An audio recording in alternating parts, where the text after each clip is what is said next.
Snow falling as fast and deep as it did over the holiday weekend. The city of Erie still, as John mentioned, still has streets that are not fully plowed and open tonight. And one big problem is those stuck and abandoned cars blocking some of the streets. So our Lisa Adams is joining us here in the studio. Lisa, you worked on this story today. Erie police have a clear plan to address the problem, but how many streets now are blocked by stuck cars?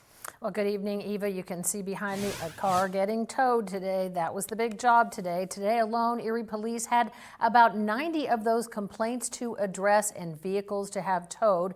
And just one car in the street turns into a snowballing problem when plows and emergency vehicles can't get through.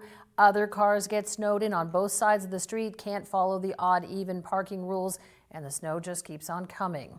So we spent our day on Lynn Street off Hess Avenue on the Lower East Side. This team of guys was working to push out a car that had been stuck in deep snow and had a hard pack of ice and snow below it. But guess what? Once free, it had nowhere to go because down the block, a driver who got stuck yesterday just left his car, blocking the whole street.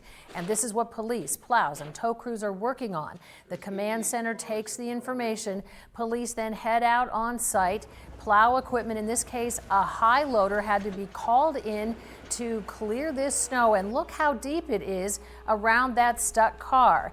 And then a flatbed tow truck from McMillan's had to take it away, and it will be at the driver's expense. We call the plow trucks to come move the snow around them. We call a tow truck to come in and take that car away. Sometimes the tow trucks get stuck because the roads are so rutted there. So it's a very slow operation, even though there's 40 police officers out there working on this right now.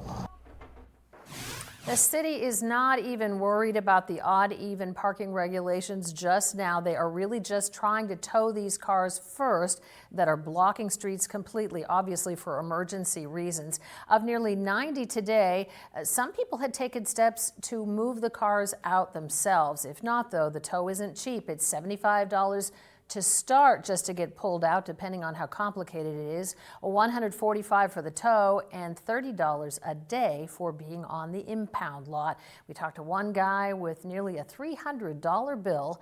We'll have that and more coming up at 6. Live in the studio, Lisa Adams, Erie News Now.